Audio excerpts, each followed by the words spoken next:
atau ibadat yang lain, karena nama Allah Subhanahu wa taala yang lain ada. Tapi kenapa Allah Subhanahu wa taala menyebut mereka dengan ibadur rahman? Ini digali oleh para ulama, dibahas oleh para ulama. Kenapa demikian jemaah semua taala? Kata para ulama, tatkala Allah Subhanahu wa taala memanggil mereka dengan ibadur rahman, ini ada isyarat dari Allah Subhanahu wa taala bahwasanya tidaklah mereka bisa melakukan hal tersebut atau sifat-sifat yang akan nanti disebutkan oleh Allah Subhanahu wa taala kecuali itu benar-benar semua murni dari rahmat Allah Subhanahu wa taala. Oleh kerana seperti ayat yang lain Allah Subhanahu wa taala mengatakan walaula fadlullahi alaikum wa rahmatuhu ma zaka minkum min ahadin abada. Kata Allah Subhanahu wa taala, kalaulah bukan karena karunia Allah Subhanahu wa taala dan juga bukan karena rahmat Allah Subhanahu wa taala, ma zaka minkum min ahadin ahad abada, maka Allah Subhanahu wa taala tidak akan mensucikan salah seorang di antara kalian. Artinya ini Allah ingin mengingatkan bahwasanya tidaklah mereka para ibadur rahman itu bisa melakukan sifat-sifat yang sangat mulia kecuali itu bentuk karunia dari Allah Subhanahu wa taala. Ini pelajaran buat kita jemaah semua taala. Hendaknya kita minta hidayah kepada Allah Subhanahu wa taala. Tidaklah kita tergerak untuk bisa menghadiri salat subuh, kemudian kita bisa duduk dalam majelis ilmu, kemudian kita nanti bisa melakukan aktivitas-aktivitas peribadatan yang lain kecuali semua itu murni dari Allah Subhanahu wa taala. Bukankah Allah Subhanahu wa taala berfirman dalam hadis qudsi, "Kullukum dhallun illa man hadaitu." Wahai hamba-hambaku, semua kalian sesat kecuali orang-orang aku berikan hidayah kepada dia. Fastahduni ahdikum, maka mintalah hidayah kepadaku, niscaya aku akan berikan hidayah kepada kalian. Oleh kerana ya Allah SWT, ini isyarat pertama dari Allah Subhanahu wa taala. Tatkala Allah menyebutkan ibadah Rahman, ini menjelaskan bahwasanya tidaklah apa yang mereka lakukan atau sifat-sifat yang mereka miliki dalam ayat-ayat selanjutnya kecuali itu datangnya memang murni dari Allah Subhanahu wa taala.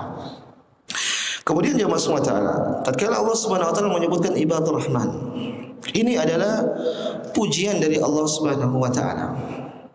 Namun mereka ini bukan semua makhluk atau semua manusia.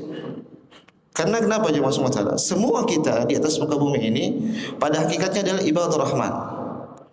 Karena kita semua adalah hamba Allah Subhanahu wa taala. Bukankah Allah mengatakan in kullu man fis samawati wal ardi illa atir rahman abada. Kata Allah Subhanahu wa taala, semua yang di langit dan di bumi nanti pada hari kiamat akan mendatangi Allah Subhanahu wa taala dalam kondisi menjadi hamba. Berarti semua kita, mau mukmin, mau orang kafir, mau orang munafik, semua adalah hamba Allah Subhanahu wa taala. Apakah yang dimaksud di ayat ini tatkala Allah menyebutkan ibadah rahman itu mereka? Ternyata tidak. Kata para ulama, yang dimaksud dengan ibadah rahman di sini adalah ibadah rahman yang khusus. Kenapa? Karena ini adalah pujian dan tidak semua manusia dipuji sama Allah Subhanahu wa taala. Maka siapakah mereka? Kata para ulama, ibadur rahman mereka adalah hamba-hamba yang benar-benar mentahqiq peribadatan mereka hanya kepada Allah Subhanahu wa taala. Artinya tidak semua hamba masuk dalam ayat ini. Berarti yang masuk dalam ayat ini hanyalah hamba-hamba yang hanya menyerahkan peribadatannya hanya kepada Allah Subhanahu wa taala. Benar, hamba-hamba yang lain semua adalah hamba Allah, tapi mereka tidak masuk bagian dari ibadah rahman. Sekali lagi kenapa? Karena mereka adalah ibadah rahman ini hamba-hamba yang benar-benar mentahqiq merealisasikan peribadatan mereka hanya kepada Allah Subhanahu wa taala, sehingga yang dimaksud dengan ibadah rahman di sini adalah hamba-hamba yang khusus, bukan hamba-hamba secara umum. Ikhwani fid din, jamaah yang semoga dirahmati Allah Subhanahu wa taala. Apa sifat mereka pertama? Kata Allah Subhanahu wa taala, alladzina yamshuna 'alal ardi haunan. Mereka itu tatkala berjalan di atas muka bumi ini, mereka jalan dengan haunan. Menjadi pertanyaan, apa makna haunan? Para ulama mendatangkan makna yang sangat banyak berkaitan dengan haunan. Sebagian ulama mereka menyebutkan haunan adalah birrifq, dengan kelembutan, was-sakinah. Ada juga mengatakan sakinah dan ketenangan.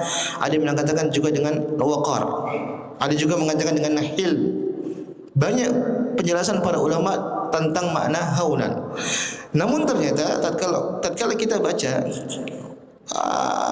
hampir-hampir mereka semua kembali kepada satu muara, yaitu suatu makna muara yang bermakna tawadhu, yaitu rendah hati. Oleh kerana bisa kita terjemahkan alladzina yamshuna 'alal ardi haunan, mereka adalah hamba-hamba yang berjalan di atas muka bumi ini dengan penuh tawadhu. Maka jemaah semua taala, ini sifat pertama. Tatkala kita ingin menjadi hamba-hamba Allah Subhanahu wa taala yang terpuji, ibadur rahman, maka jadilah kita sebagai hamba-hamba yang penuh tawadhu, penuh rendah hati di hadapan manusia. Lihat, Allah menyebutkan jalan dengan tawadhu. Kenapa jalan? Sebenarnya ulama menyebutkan ini sampel sebagai contoh. Kenapa kesombongan tawadhu itu bisa terlihat dari gerak jalan. Bisa saja kita bisa melihat orang ciri kesombongannya dari gerak jalan dia. Bahkan mungkin dengan gaya bicara pun kita bisa terlihat orang ini sepertinya sombong. Atau mungkin bahkan dengan cara menulis, dengan diksi-diksi pun terlihat bahwasanya orang tersebut adalah orang yang sombong. Oleh karena jemaah semua taala, jadikanlah diri kita sebagai hamba-hamba yang tawadhu, yang rendah hati, tidak sombong. Apa itu sombong? Batarul haq wa ghamtun nas, itu menolak kebenaran dan merendahkan manusia. Subhanallah, Masya Allah, kalau kita bicara tentang Nabi kita SAW, luar biasa. Beliau adalah sosok yang paling tawadhu, sosok yang paling rendah hati, tidak pernah merendahkan orang. Bahkan dalam kebiasaan beliau pun, beliau sangat jauh dari sebab-sebab yang mengantarkan kepada kesombongan. Luar biasa Nabi kita SAW, orang yang paling sederhana, orang yang paling biasa-biasa saja. Di antara bentuk kesederhanaan Nabi SAW, kalau kita lihat, beliau itu adalah orang yang biasa-biasa. Tatkala ingin berjalan, beliau terkadang naik himar. Yang kita tahu himar itu adalah tunggangan yang paling rendah di zaman itu. Di zaman Nabi SAW ada onta, ada kuda, ada himar. Beliau SAW berhak untuk naik onta, beliau berhak untuk naik kuda. Tapi beliau sering naik himar. Luar biasa.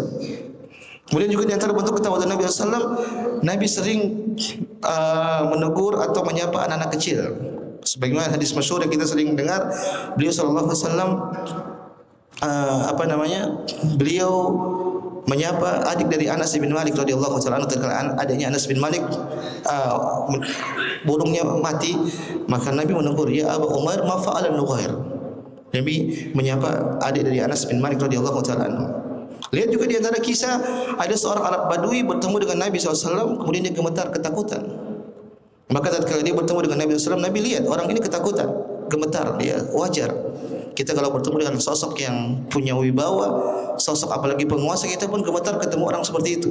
Maka orang ini ketemu dengan Nabi, dia gemetar, maka Nabi justru menenangkan orang tersebut. Nabi mengatakan, "Hawwin alaik fa inni ibnu ra'atin ta'kulul qadid."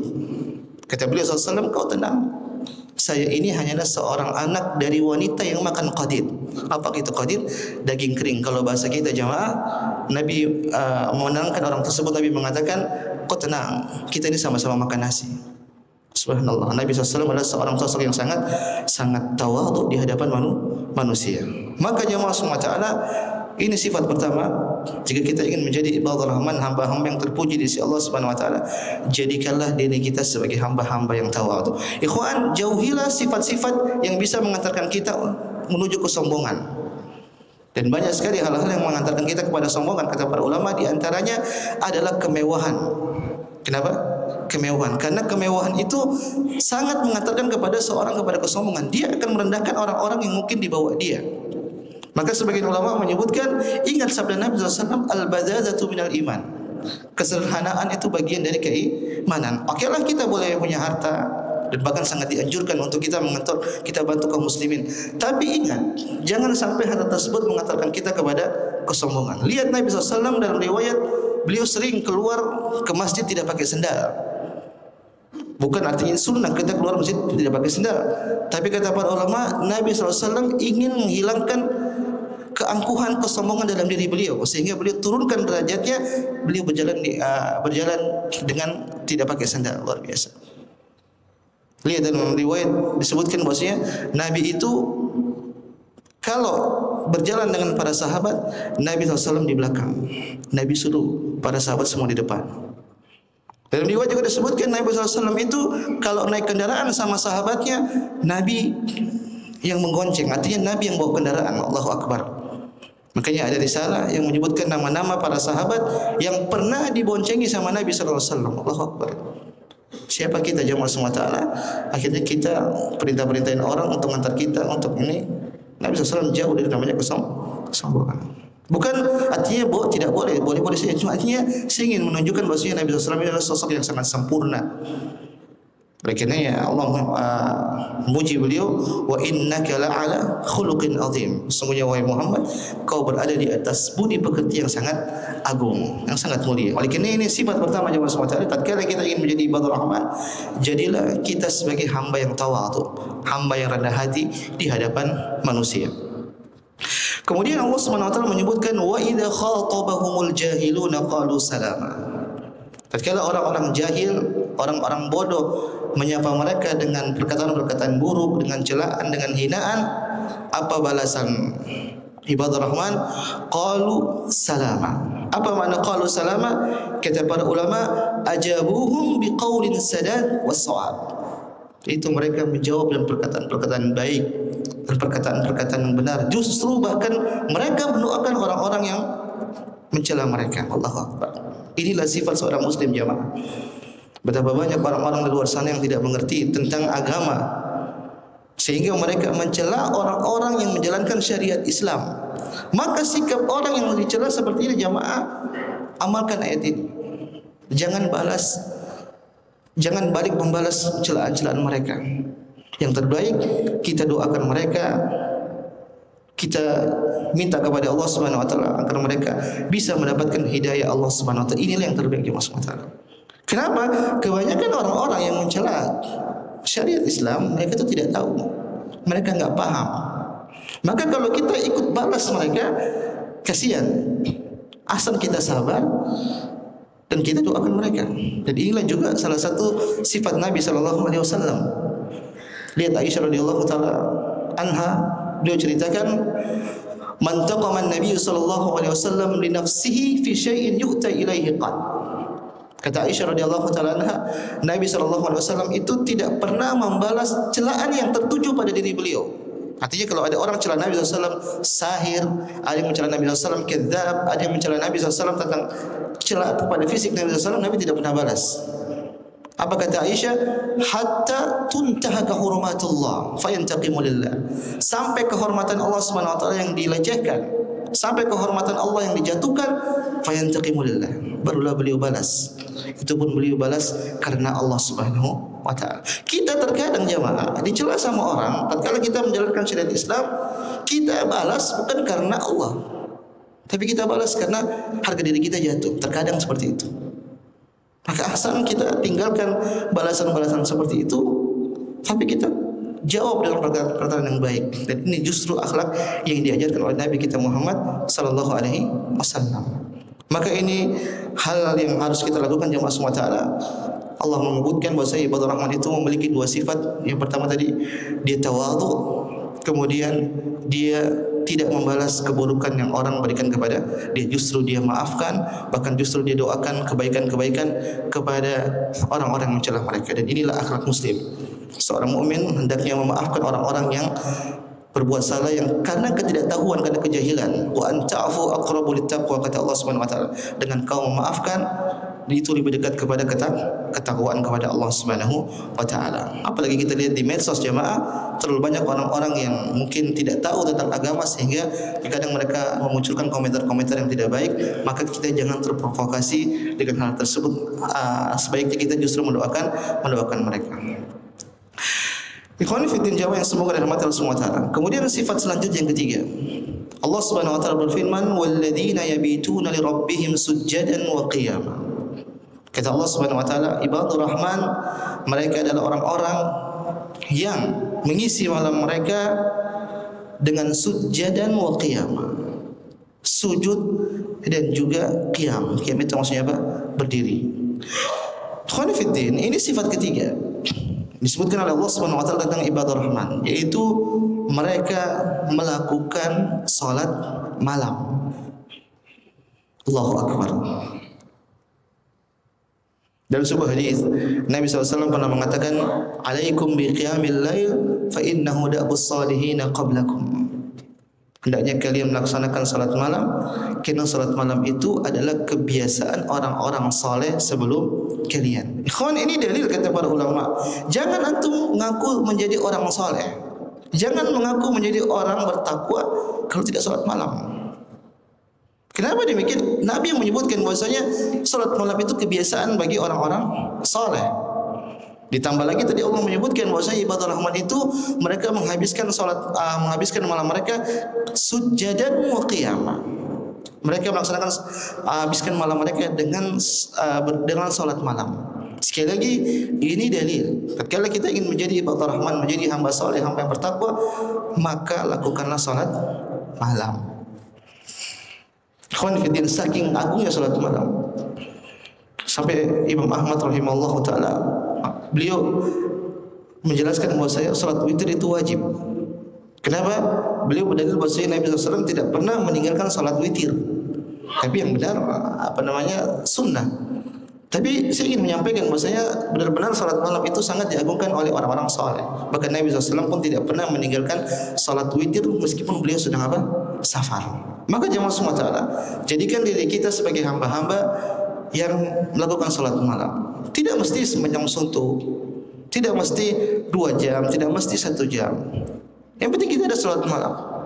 Oleh karenanya perkataan Ibnu Abbas radhiyallahu taala anhuma, beliau mengatakan man shalla raka'atain, barang siapa yang salat 2 rakaat atau akthar atau lebih ba'dal isya faqad bata lillahi sajidan wa qa'ima, maka orang seperti ini sudah dianggap menghabiskan malamnya atau melalui malamnya dengan sajidan wa qa'ima, sudah mengisi malamnya dengan salat.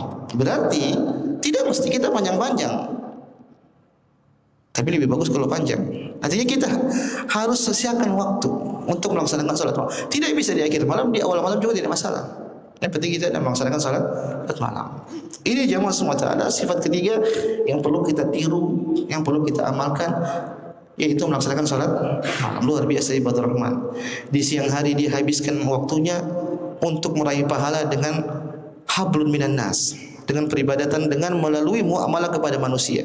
Dia tidak sombong, dia juga tidak memberikan keburukan kepada orang.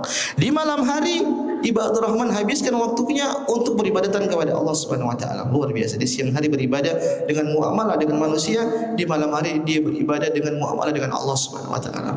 Inilah ciri ibadah rahman yang ketiga.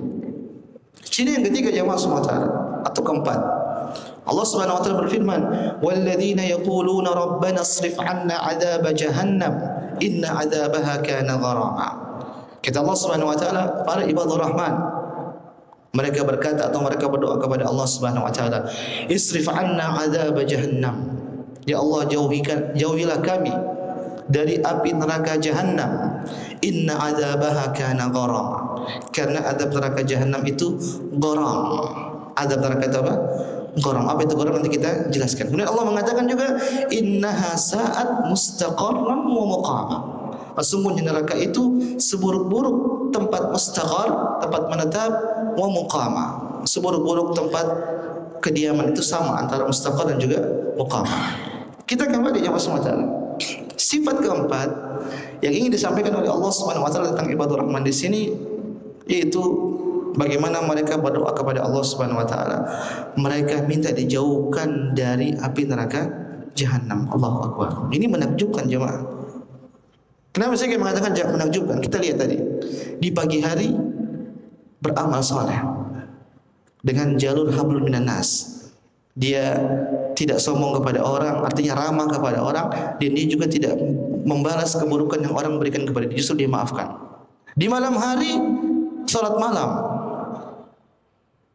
Kita kalau bisa seperti ini jemaah, rasa-rasanya mungkin bisa jadi kita ujub. Bisa-bisa jadi kita ujub. Akhirnya kita tidak berdoa lagi kepada Allah, ya Allah jauhkan saya dari api neraka jahanam. Kenapa? Kita merasa ya amal soleh kita udah banyak. Bisa jadi seperti itu. Tapi dia ibadur rahman, dia tidak ujub. Buktinya apa? Dia masih berdoa kepada Allah Subhanahu wa taala, minta dijauhkan dari api neraka jahanam. Luar biasa. Dan inilah akhlak seorang muslim jemaah. Allah mengatakan innama yakhsyallaha min ibadihi ulama. Sesungguhnya orang yang paling takut kepada Allah Subhanahu wa taala itu siapa? Para ulama. Lihat jemaah semua taala. Umar bin Khattab radhiyallahu taala anhu. Siapa tidak kenal dengan Umar? Wali Allah Subhanahu wa taala. Beliau kalau jalan setan minggir cari jalan lain. Tapi lihat, beliau sangat takut ada kemunafikan dalam hati beliau. Apa dalilnya? Beliau pernah mendatangi Hudzaifah bin Yaman. Hudzaifah bin Yaman ini adalah seorang sosok yang memegang rahasia Nabi sallallahu alaihi wasallam. Sahibus sirri Rasulullah sallallahu alaihi wasallam. Yang mana Nabi sallallahu alaihi wasallam pernah menyampaikan tentang nama-nama orang munafik kepada Hudzaifah. Oleh karenanya Umar bin Khattab kalau ada orang meninggal di kota Madinah, Hudzaifah sering lihat. Hudzaifah salatin tidak? Kalau Hudzaifah salatin berarti orang mukmin. Kalau Hudzaifah tidak salatin berarti berpotensi orang tersebut orang munafik. Beliau datang kepada Hudzaifah, Umar bin Khattab datang kepada Hudzaifah, kemudian Umar mengatakan, hal sammani laka Rasulullah sallallahu alaihi wasallam ma'aman summiya minal munafiqin. Wahai Hudzaifah, apakah Nabi sallallahu alaihi wasallam menyebutkan namaku bersama dengan orang-orang munafik? Allahu Akbar. Artinya, Umar tanya, saya ini bagian orang munafik bukan? Padahal kita katakan tadi apa?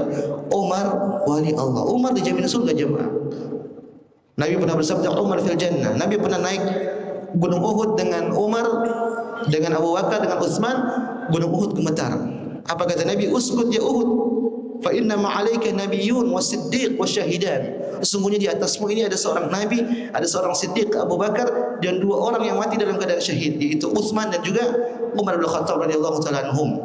Kemudian Nabi pernah diperlihatkan tentang masa depan, maka Nabi melihat surga. Ada istana yang sangat megah. Maka Nabi tanya, liman hadi? Punya siapa ini?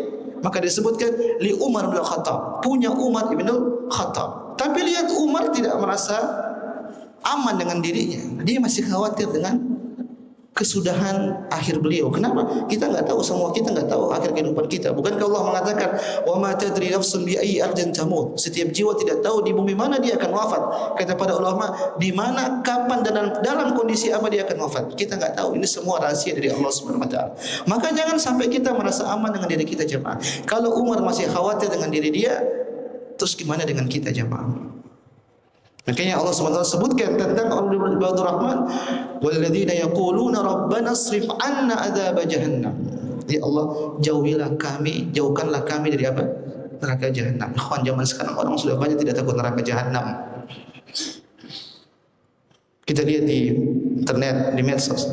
Orang bikin vlog dengan AI. Direkam sebagai main candaan.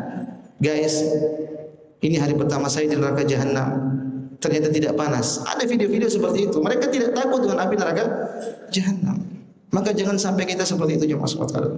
Itu orang yang hatinya sudah keras, sampai bisa bermain-main dengan api neraka jahanam. Lihat orang-orang saleh, senantiasa mereka berdoa, minta tolong kepada Allah Subhanahu wa taala agar mereka dijauhkan dari api neraka jahanam. Kenapa, jemaah? Karena Allah mengatakan inna adzabaha kana gharama. Karena adab neraka itu gharam.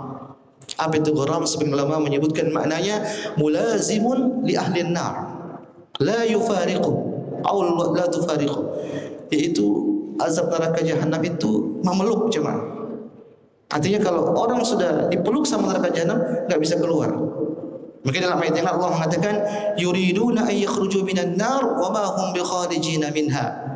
Penduduk neraka itu mereka ingin keluar dari api neraka jahanam, tapi mereka enggak bisa.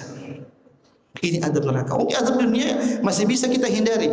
Misal mungkin ada orang ditangkap sama Pak polisi, pas dipukul dia bisa menghindar sini, dia bisa menghindar begini. Tapi kalau neraka jahanam enggak bisa. Kalau sekali masuk dalam neraka jahanam, maka dia akan sulit untuk keluar. Kemudian Allah menyebutkan tentang api neraka jahanam, innaha sa'at mustaqarran wa muqamah. Karena api neraka jahanam itu, jemaah, seburuk-buruk tempat mustaqar dan muqamah. Ini mustaqar dan muqamah maknanya mirip, yaitu tempat menetap atau tempat kediaman bagi orang-orang di akhirat kelak. Namun sebagian ulama membedakan antara mustaqar dan muqamah.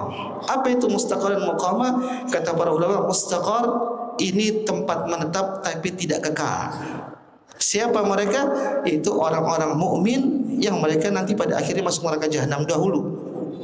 Kemudian mereka nanti keluar dengan keimanan yang mereka miliki. Dan inilah akidah Ahlussunnah wal Jamaah. Itu seorang muslim, seorang mukmin pun bisa masuk dalam api neraka jahanam. Oleh karena dalam sebuah hadis ada orang-orang yang diberikan syafaat oleh Allah Subhanahu wa taala, ingin memberikan syafaat kepada saudara-saudaranya. Maka mereka datang kepada Allah Subhanahu wa taala pada hari kiamat. Mereka melihat ada orang-orang saudara-saudara mereka, teman-teman mereka yang masuk neraka jahanam.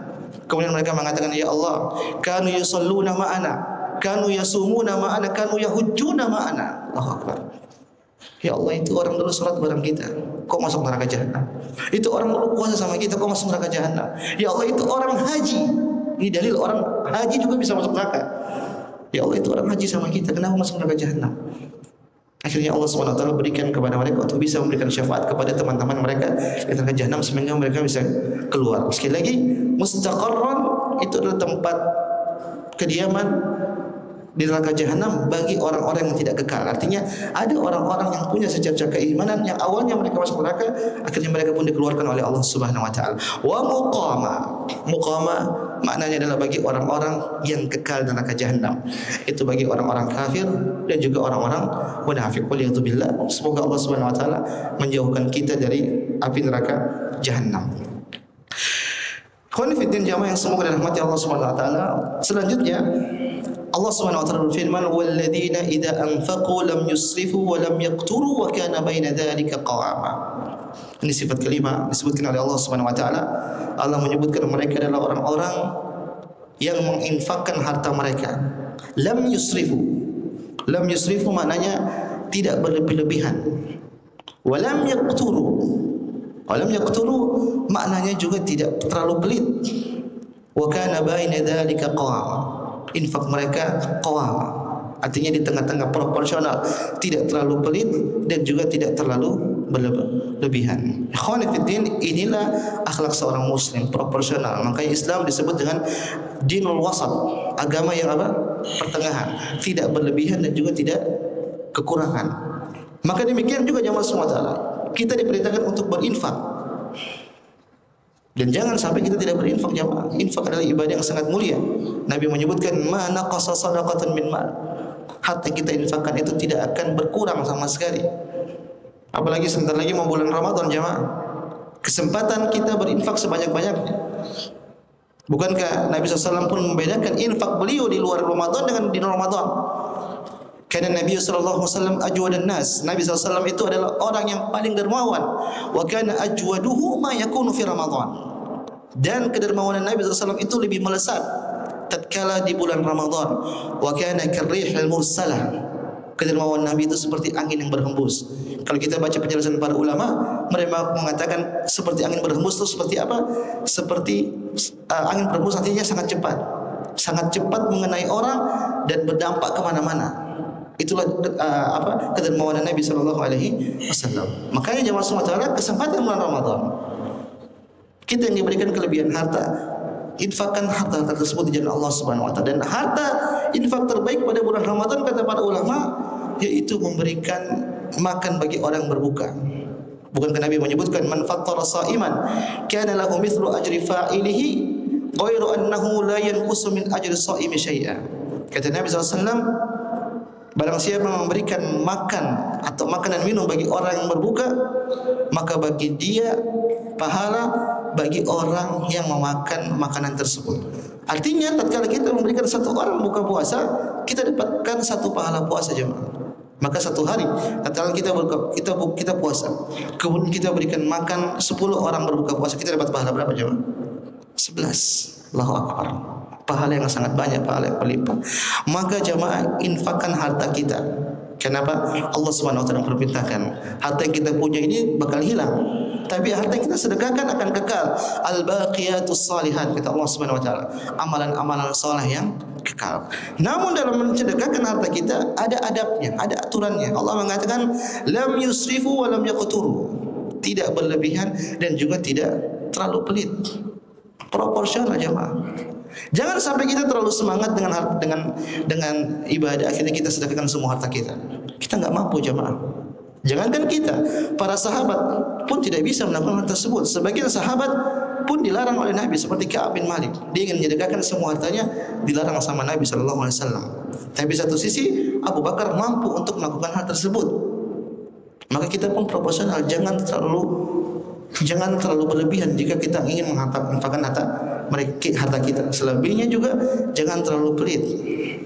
Tatkala seorang mendengar sabda Nabi SAW, ittaqun nar walau bisyiqqit tamrah, Jauhilah diri kalian dari api neraka jahanam meskipun bersedekah dengan setengah biji kurma. Artinya akhirnya dia sedekah dengan satu biji kurma. Maka ini juga salah paham. Maksudnya sedekahkanlah harta yang kau miliki proporsional. Luar biasa kalau kita lihat para sahabat dahulu jamaah. Lihat Aisyah radhiyallahu taala anha. Aisyah pernah didatangi oleh seorang wanita dengan membawa 2 orang anak, minta makan kepada Aisyah. Maka Aisyah pun masuk ke rumahnya cari makanan. Ternyata enggak dapat makanan kecuali 3 biji kurma. Dalam riwayat cuma 1 biji kurma. Aisyah kasih. Allahu Akbar. Rumah istri seorang yang sangat mulia, tidak punya apa-apa. Tapi tatkala itu Aisyah masih menjaga harta tersisa yang dia punya. Kenapa? Dia sangat paham bahwasanya harta yang disedekahkan itu akan kekal di akhirat kelak, akan memberikan dampak bagi dia di alam barzakh dan juga di akhirat kelak. Oleh karena Allah SWT, ini sifat yang kelima. Tatkala kita ingin menjadi ibadur rahman, maka sedekahkanlah harta kita proporsional. Lam yusrifu wa lam yaqtur, tidak berlebihan dan juga tidak terlalu pelit.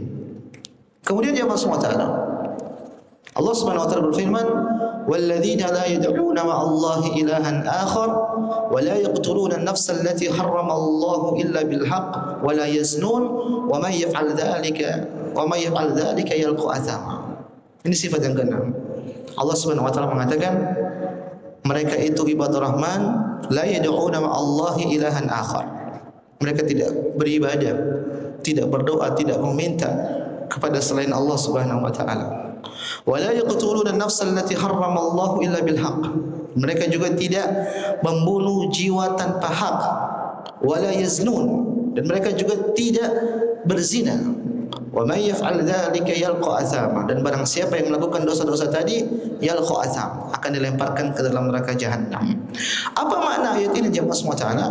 Para ulama menyimpulkan sifat yang keenam ibadur rahman, mereka adalah orang-orang yang menjauhkan diri mereka dari dosa-dosa besar. Dari dosa-dosa besar. Kenapa jemaah? Karena dosa itu ada 2. Dosa besar dan dosa kecil. Makanya Imam Az-Zahabi punya buku namanya Al-Kabair, dosa-dosa besar. Yang dalam buku tersebut Imam Az-Zahabi Asy-Syafi'i rahimahullahu taala menyebutkan tentang dosa-dosa besar. Beliau rinci satu persatu. Jadi ada dosa besar, ada dosa kecil. Adapun dosa kecil sulit bagi kita untuk meninggalkan dosa kecil. Kita hanya dituntut oleh Allah Subhanahu wa taala atau kita dituntut untuk meninggalkan dosa besar. Karena dosa kecil sulit bagi kita untuk meninggalkan hal tersebut. Oleh karena sebagian ulama menyebutkan syarat masuk surga itu bukan tidak melakukan dosa kecil. Tapi syarat masuk surga diantaranya adalah seorang itu harus menjauhi namanya dosa besar. Allah mengatakan in tajtanibu kaba'ira ma tunhauna 'anhu nukaffir ankum sayyi'atikum wa nudkhilkum mudkhalan karima. Kata Allah Subhanahu wa taala, jika kalian menjauhi dosa-dosa besar yang kalian dilarang darinya, ada 2 janji yang Allah sebutkan. Nukaffir ankum sayyi'atikum, dosa-dosa kalian akan diampuni oleh Allah Subhanahu wa taala. Wa nudkhilkum mudkhalan karima, dan kalian akan dimasukkan dalam surga Allah Subhanahu wa taala. Syaratnya apa tadi? Meninggalkan dosa-dosa besar, mendapat 2 janji, yaitu diampuni dosa-dosanya, dosa-dosa kecil maksudnya. Bahkan para ulama menyebutkan meskipun seorang tidak bertobat kepada Allah, selama dia menjauhi dosa-dosa besar, maka dosa-dosanya akan diampuni. Kemudian dia akan dimasukkan dalam surga Allah Subhanahu wa taala. Allahu akbar. Maka jemaah semua taala, jauhilah diri kita dari dosa-dosa besar. Kenapa? Kalau seorang masuk melakukan dosa-dosa besar, yalqa athama, dia akan dilemparkan ke dalam azam. Apa itu azam? Kata para ulama sebagian menyebutkan asyaddul azab, itu azab neraka yang sangat pedih. Ada yang menyebutkan azam itu bukit. Seperti firman Allah Subhanahu wa taala, sa'urhiquhum sa'uda. Mereka akan diadab oleh Allah Subhanahu wa taala dengan naik bukit neraka jahanam. Berarti di neraka jahanam ada trekking juga, bisa naik gunung. Diadab seperti itu. Mengerikan jemaah. Kemudian Allah menyebutkan, yudha'af lahul adzab yaumal qiyamati wa yakhlud fihi muhana. Mereka tatkala masuk neraka jahanam, maka azab mereka akan dilipat gandakan oleh Allah Subhanahu wa taala, wa yakhlud fihi muhana, dan mereka dalam api neraka jahanam kekal dalam keadaan hina. Yang ingin saya sampaikan di sini jemaah semua taala, dalam neraka jahanam itu tidak hanya diadab secara fisik saja, bahkan secara psikis pun mereka diadab oleh Allah Subhanahu wa taala. Makanya Allah mengatakan muhana. Muhana itu dihinakan. Di antara kehinaan yang Allah buat kepada penghuni neraka jahanam, contoh seperti orang-orang kafir yang mana mereka menyembah berhala, mereka menyembah tuhan-tuhan selain Allah Subhanahu wa taala, akhirnya mereka dimasukkan dalam neraka jahanam dan tuhan-tuhan mereka tersebut tidak bisa menolong mereka. Tidak bisa menolong mereka. Ini bentuk penghinaan Allah kepada penghuni neraka jahanam. Di antara juga contoh bentuk penghinaan Allah kepada sebagian manusia yang melakukan kesalahan, yaitu kepada orang-orang yang riya, yang mereka beribadah untuk mencari sanjungan manusia. Apa yang Allah buatkan hina kepada mereka, nanti pada hari kiamat mereka datang kepada Allah Subhanahu wa taala minta pahala mereka. Apa kata Allah Subhanahu wa taala? Izhabu ila alladziina kuntum turauna fid dunya. Kalian pergi sana kepada orang-orang yang dahulu kalian riya kepada mereka. Minta pahala kalian kepada mereka. Allah hinakan mereka untuk minta pahala kepada orang-orang yang mereka riya kepada mereka. Allah mengatakan yudha'af lahul adzab. Azab neraka nanti ditambah oleh Allah Subhanahu wa taala. Fadzuqu falan nazidakum illa adzaba. Kata Allah Subhanahu wa taala dalam ayat yang lain, rasakanlah azab neraka jahanam, falan nazidakum illa adzaba. Dan kami tidak akan tambahkan kecuali tambahan azab. Berarti seorang masuk neraka jahanam, jangan sampai dia berpikir azab itu akan dikurangi, enggak ada. Justru azab itu akan ditambahkan oleh Allah Subhanahu wa taala. Kemudian jemaah semua taala terakhir, ketika Allah menyebutkan tentang Ibadur Rahman, mereka adalah orang-orang yang menjauhi dosa besar, maka Allah mengatakan ayat selanjutnya, illa man taba wa amana wa amila amalan salihan fa ulaika yubaddilullahu sayyi'atihim hasanat wa kana Allahu ghafurar rahima. Kata Allah Subhanahu wa taala, kalau ada orang melakukan dosa-dosa besar, kemudian dia bertobat, kemudian dia beramal saleh, apa janjinya? Fa ulaika yubaddilullahu sayyi'atihim hasanat. Kata Allah Subhanahu wa taala, maka Allah akan ubah keburukan-keburukan mereka menjadi kebaikan. Saya ulang, tatkala seorang melakukan dosa-dosa, kemudian dia bertobat, kemudian dia beramal saleh, apa kata Allah? Faulaika yubaddilullahu sayyi'atihim hasanah. Maka Allah akan ubah keburukan-keburukan tersebut menjadi kebaikan. Menjadi pertanyaan, apa makna ini? Sebagian ulama mereka menafsirkan makna tersebut adalah Allah mengubah kebiasaan seseorang. Yang tadinya seorang mungkin dia pelaku dosa, tatkala dia bertobat, dia beramal saleh, maka Allah ubah kebiasaan dia menjadi sosok yang melakukan kebaikan. Tapi sebagian ulama lain menafsirkan secara teks. Apa kata mereka? Ada orang bermaksiat, punya dosa, kemudian dia bertobat, dia beramal saleh, maka benar-benar Allah akan ubah dosa dia menjadi pahala, jemaah. Saya ulang, Allah akan benar-benar ubah dosa menjadi pahala. Dan Allah Ta'ala ini adalah pendapat yang lebih benar, bahwasanya orang jika bertobat kepada Allah Subhanahu wa taala dari dosa-dosa yang pernah dia lakukan, maka dosa-dosa tersebut bisa diubah menjadi pahala di sisi Allah Subhanahu wa taala. Di antara dalil yang menguatkan hal tersebut yaitu tentang hadis seseorang yang disidang oleh Allah Subhanahu wa taala. Yang orang tersebut dihadapkan dengan Allah Subhanahu wa taala, kemudian Allah mengatakan, tampakkan dosa-dosa orang ini tapi yang kecil aja, yang besar simpan. Maka ditampakkanlah dosa-dosa kecil dia. Tatkala itu dia melihat, dia sudah ketakutan karena dia merasa dosa-dosa kecil aja udah banyak, gimana lagi dengan dosa-dosa besar. Maka tatkala ditampakkan dosa-dosa kecilnya, maka Allah pun mengatakan kepada dia, fa innalaka makani kulli sayyi'atin hasanah. Ini semua dosa-dosa kecilmu saya ubah menjadi pahala di sisimu. Kenapa kata para ulama? Mungkin dia bertobat kepada Allah Subhanahu wa taala dengan taubat yang nasuha, sehingga dosa-dosa kecil dia Allah ubah menjadi apa? Pahala. Tatkala dia tahu dosa-dosanya berubah menjadi pahala, maka dia katakan kepada Allah Subhanahu wa taala, ya Rabb, qad amiltu asya'a la araha huna. Dia mengatakan, ya Allah, mana dosa-dosa besar saya belum lihat sekarang. Tampilkan semua. Kenapa? Dia berharap dosa-dosa besarnya itu pun diubah menjadi apa? Kebaikan di sisi Allah Subhanahu wa taala. Maka jemaah, ini salah satu faedah bagi orang yang bertobat kepada Allah Subhanahu wa taala.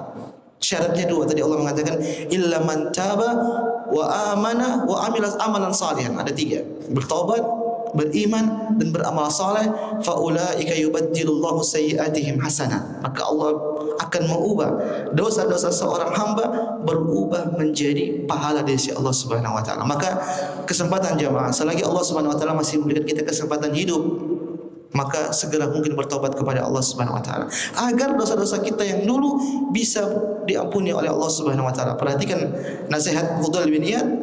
Beliau mengatakan, tuhsin fima baqi yughfaru laka ma madha wa ma baqi. Kau berbuat baik di sisa umurmu saat ini, yughfaru laka ma madha wa ma baqi. Maka dosa-dosamu yang dulu dan yang akan datang akan diampuni oleh Allah Subhanahu wa taala. Fa innaka in asa'ta fima baqi. Tapi kalau kau masih berbuat buruk di sisa umurmu, ukhitta ma madha wa ma baqi. Maka kau akan diadab oleh Allah Subhanahu wa taala gara-gara dosamu dan juga dosa-dosamu yang akan datang. Maka tinggal pilih jemaah. Apakah kita mau bertobat atau tidak? Kita bertobat, kita akan diampuni. Kalau kita masih menunda tobat, kita akan terancam dengan kematian dan diazab oleh Allah Subhanahu wa taala. Allah taala menjawab semua taala. Ini yang bisa kami sampaikan pada kesempatan pagi hari ini tentang apa saja sifat-sifat ibadah Rahman, yang mudah-mudahan tatkala kita membahas tentang sifat-sifat ini, Allah memberikan taufik kepada kita bisa mengamalkan sifat-sifat tersebut sehingga kita menjadi bagian dari ibadah Rahman. Wallahu taala menjawab semua taala. Ini yang bisa kami sampaikan. Mudah-mudahan bermanfaat bagi saya pribadi dan antum sekalian. Kalau ada benarnya datang dari Allah Subhanahu wa taala, kalau salahnya saya mohon maaf dan saya siap rujuk dari kesalahan tersebut. Saya tutup, subhanakallah bihamdik, asyhadu an la ilaha illa anta, astaghfiruka wa atubu ilaik. Assalamualaikum warahmatullahi wabarakatuh.